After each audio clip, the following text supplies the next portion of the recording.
Hello everyone, how's it going? My name is Debbie and this is my brother. Why? And today we're here to talk about Daredevil Born Again, Episode 8, Isle of Joy. So this is your chance now to leave before we get into any spoilers. 3, 2, 1, bullet. Right, so this is quite a big episode. It's about 53 minutes long. There's a lot to fit in here because we have the return of Bullseye, who we haven't seen since the beginning. Yeah, so isn't it that at the beginning he gets sent to somewhere else in the prison? Yeah, it's like part of the rest of the prison, so you know, with the inmates there. Yeah. And stuff. Because he was probably like in solitary Yes. for all this time, and I was actually being set into like the sort of prison domain. Yeah, area. and he does say to the other guys, where you taking me and all that, this wasn't like, where I was supposed to go and stuff, so he feels, I guess, in a way set up because of that. Just gives you a thinking then, okay, so what did you think was happening? We're going to finally, get some more information now on what's been happening with you. And we do, by the end of this, actually do, because you find out Fisk is the one who sent him there. Yeah, which obviously makes sense considering the fact that Fisk doesn't like Bullseye. Yeah, pretty much after the events of season 3. So of course you'd want him killed. Yeah. We also have a bit of a relationship problem between Matt and Heather because of her, basically what happened with Muse. Yeah. And comparing Muse with Daredevil, which I thought, what? Well, that's the whole sort of problem, is that Fisk and his whole anti-vigilante task force seems to be grouping people like Muse into the vigilante category with people like Daredevil, like Spider-Man, like Punisher. Yeah, but my God, we're talking about a psychopath, to Daredevil, at least in the past has been known to good things, but even the general population don't know who Daredevil is, Yeah, but I mean, from her perspective, she just thinks that all the same, because she doesn't really know anything about Daredevil's agenda. No one really does. I know, I guess it's just because in the last episode she was talking to Matt about, maybe I can get some insight into the minds of masked vigilantes like Punisher, Daredevil, you wanted to talk about, make a book about them all, and now you're like, no, I'm against them, and I understand because the trauma she's been through, oh my God, it's just, it's interesting from one episode to the next, these different opinions. But then, isn't there a thing where the right-hand man of Fisk, Buck I think was his name, comes to their sort of house? Yes, actually, which is a surprise because this entire time Matt did not know that Fisk and Vanessa was getting counselling from the person he was going out with, Heather, because she is a psychiatrist. Yeah, and you have that scene that I saw where Matt's really tense about it because he's like, yeah, actually, who is that guy? Yeah, and she's how would you know that guy? So yeah, and he's just really scared, and if he's here, if he's involved with you, then he's involved with me, he's involved in our life. Yeah. So you can definitely tell that Matt's still getting angry about it because he knows now that Fisk is using her. But now he is. I mean, I think at the beginning it was a real problem between Vanessa and Fisk. But now he can use that trauma to... Yeah, because it's no longer... Actually, that brings up to another thing, is that the problems between Vanessa and Fisk now seem to be dealt with because Vanessa killed Adam. Oh yeah, because you told me, doesn't Fisk basically takes her to the place that he had him locked up in, and you meant to get this sort of feeling that maybe she's gonna let him go and stuff, and he's sort of opening up to her. I'm gonna tell you the truth, basically been telling you what I've been doing and stuff like that. And instead of letting him go, she kills him. I'm not too sure the kind of mindset she must have been in, but I imagine it's to start fresh again. If she kills him off, then there's no other lovers she's got in his life. I wonder though, if she did let him go, would have Fisk actually let him go? I don't know, go into the airport and then be like, I killed you, and just say, you've disappeared out of the country or whatever. Yeah, maybe, possibly. I know she did the killing, which is interesting, which has now brought those two weirdly closer together. Fisk promises never to leave again. But I mean, obviously they're both corrupt and evil, so I guess one evil deed sort of brings them together. Yeah, it's a very weird relationship they have going, but I guess it works for them. So you've also got back at the office with Macduff talking to Matt about what's happened to him, what's going on. He just basically opens up to her, telling her about all the problems he's had with Hector, with Muse, with just basically the problems between basically each episode. Yeah. Even that guy that was locked up just because he stole some cereal sweets from that shop, remember? Yes. So it was just like sort of him unburdening himself because it was that guy they were meant to represent. He didn't because he could sense the truth in him because of his heartbeat. It was like, well, I'm not taking you, so you can just, get lost. Yeah, but isn't it a thing of that then Heather, right? Or not Heather, but like Matt Murdock's assistant person in his law firm tells him that Bullseye wants to meet him. Yes, it was in that same area, like the same scene. And basically wants to talk to him, basically trying to get moved out or somewhere else. Yes, well, that's because Bullseye knows that this is basically a death sentence for him. Yeah, pretty much, with all the other inmates there. Probably some of them he's locked up himself.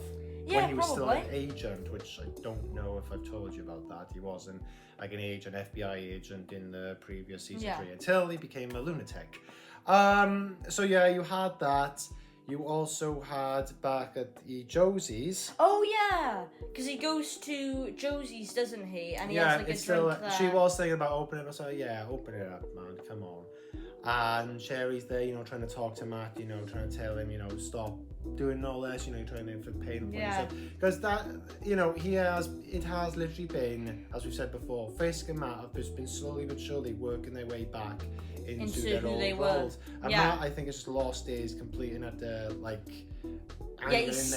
He's building up, in terms of anger, you just can't take him off. Just being, sort of related, Heather, saying to him earlier on about comparing him to Muse. Yeah. I was like, ooh. You can just see that the system's starting to get more and more unfair and just corrupt with Fisk becoming mayor. Yeah, basically, it was kind of like season 3 where he didn't believe the system works. He just took matters into his own hands, and he just feels like that's what gets the job done.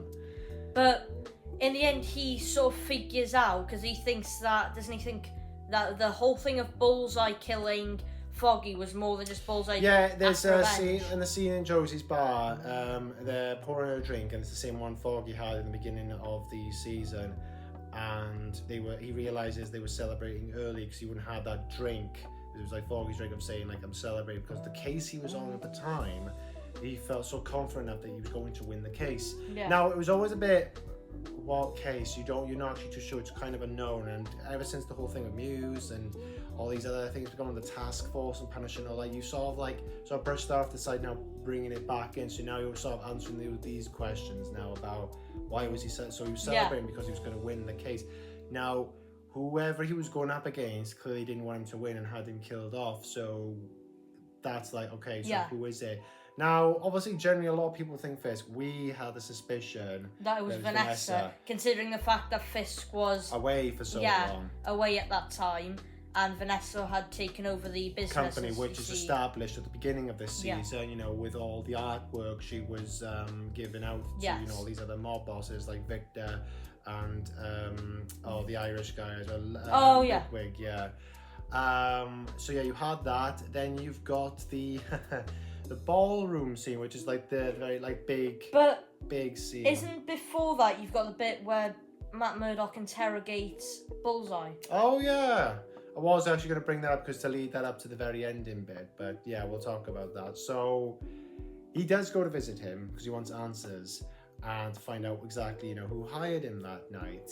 Doesn't give him a straight answer, just basically telling him let me out of here, beats him up a bit. I mean, he does say that I'll tell you who it was if you let me out. Yeah, that's what I mean. If you let me out, but he didn't give him an answer. Yeah, didn't give him an answer. So it was just he just got angry, smashed his face against the table, and that was it, and then left.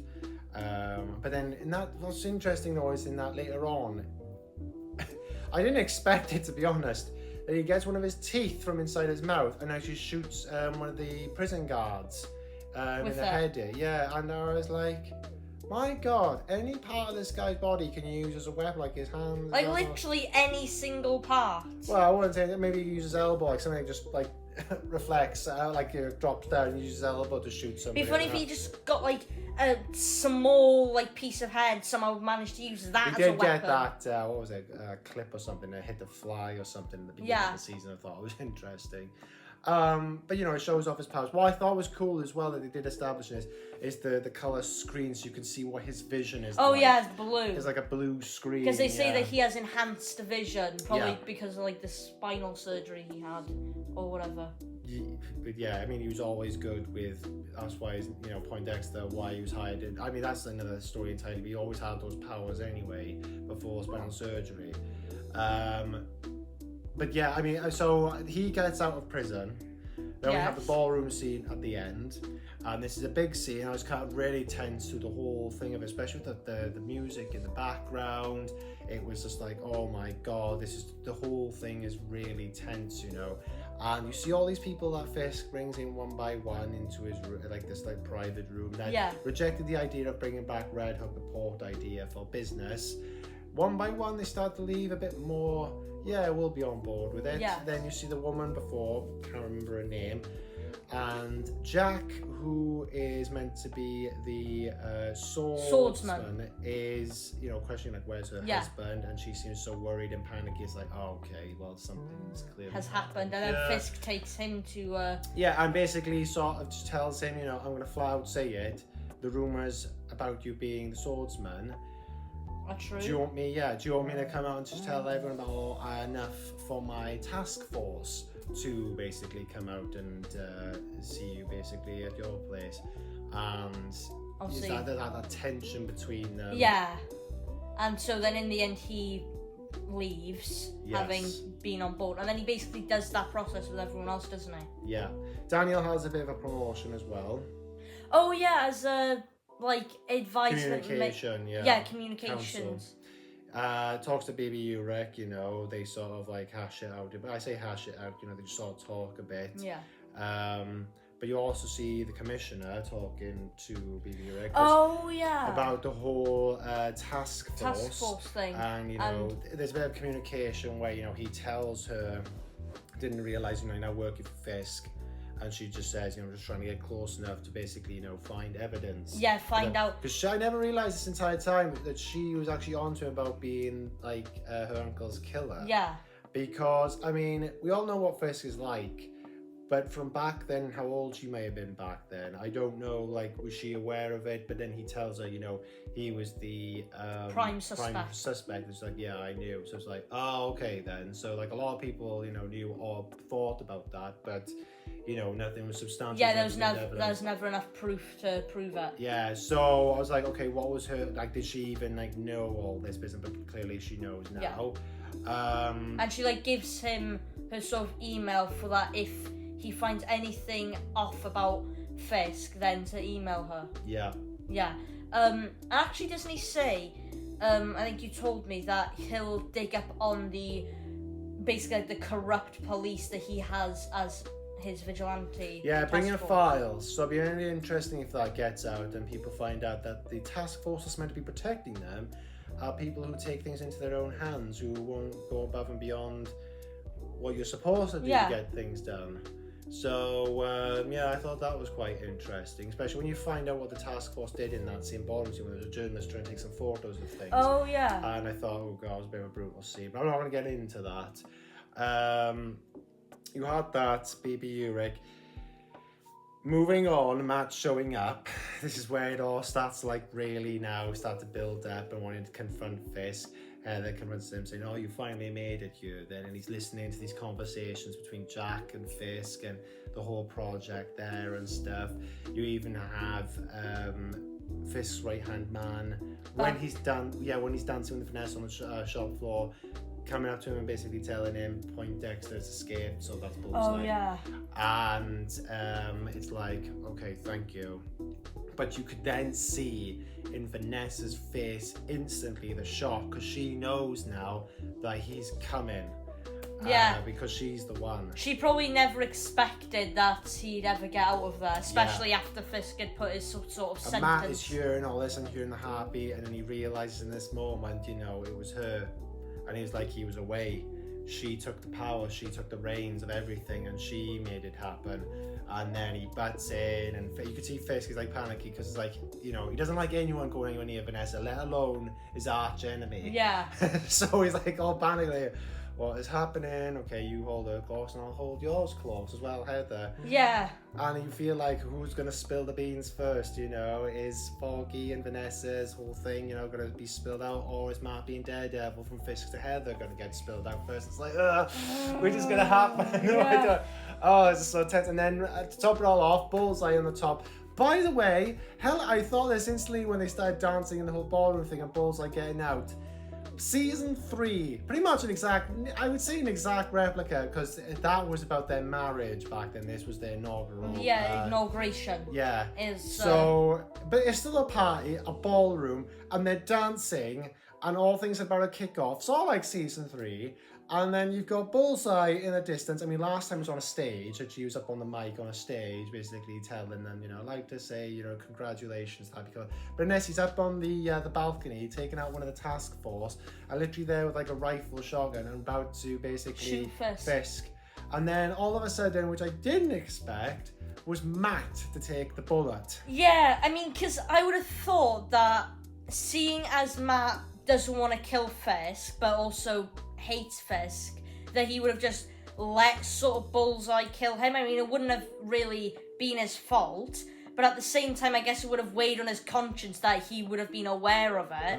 So he still takes the bullet, but yeah, and then you have like that ending bit where it all goes like red, like the red filter, and you have Matt sort of bleeding out. Yeah, because you see when Bullseye's up on the stand that he's got like a blue filter, so you can see like the difference between like, the two, and it's like the contrast. That's actually really good. So Fisk and Vanessa get away with the task force stuff. So I feel like in the next episode now, which is also the last one, there's going to be like a straight, you know, from one to the other. They got a lot to fit in here. I know they're not going to tie up all the stories because we know they're doing a season 2. Yeah. But, you know, I think something is, like, one or two things are going to have to be resolved. Like, what's going to happen to Bullseye, or where's Fisk's position is going to be of Vanessa now that he's about to find out. Because he's going to wonder now, because she was about to tell him, and he's going to wonder now, you know, what is all this about? When he finds out, it's going to be like, what's he going to do? Where does this fit into the bigger picture? What exactly was the case about that Foggy was building up? We know it obviously did something to do with Vanessa and the business, but what exactly was it about? We know it's something to do with Red Hook, but like, what exactly in terms of the crime was it? I would assume that maybe since Red Hook is, they say in the show that Red Hook is the place where all the main gangs and stuff sort of operate, that maybe one of the gang members was the person that went to Foggy and was talking to him, and so it was essentially like one of the gang members was going to tell them everything. Maybe a location somewhere there, like a storage unit with all illegal goods and stuff like that, maybe. Because that was a place where they were transferring some artwork, I think, in that other episode that Vanessa was still establishing between two gangs and stuff. So that could be a thing as well.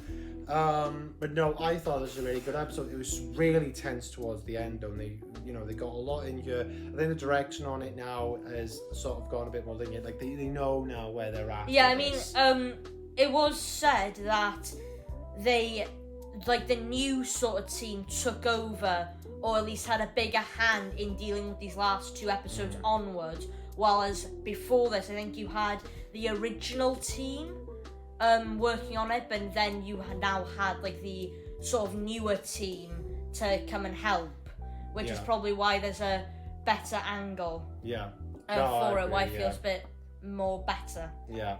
So, yeah. I thought it was really good. I can't believe there's only one more episode. I just wish it was like a 2-parter, to be honest, because I wanted to see the next one straight away, because I don't think I can wait a week now for this last episode. But this was 53 minutes long. I imagine the last one might be like an hour long, possibly. I'm not too sure yet, but my God, I can't wait for it. Any final thoughts? Other than, what would you rate it out of 10? No. I would, because they know, I think in the direction that they're going now, I would say it'd have to be, a 10. I thought the suspense at the end was really good, and there's like, it's like at the edge of my seat, like what's gonna happen, like the whole like ballroom scene, and Fisk and seeing Daredevil, Matt coming into the room along with Vanessa, him interrupting them in their dance, and confronting her, and it's like, well, does everyone know that you're Daredevil? Or it's like, oh my God, what the hell is gonna happen? And then Bullseye showing up at the end, and I thought This just feels like season 3. This at the end of season 3. Bullseye's the ultimate party pooper. He is actually. Yeah, just shows up. Yo, I wasn't invited. So I'm gonna kill everyone. Kill everyone. Yeah, pretty much. So no, those are my thoughts. And anything else you want to add? No, I don't think so. In that case, that's going to be it from us. If there's anything you feel like we've missed out on or anything you'd like to add, then please feel free down in the comments and we'll get back to you as soon as we can. That is going to be it for me, Dewi, and my brother. Bye! And we will catch you all in the next video. Bye-bye. Ta-da!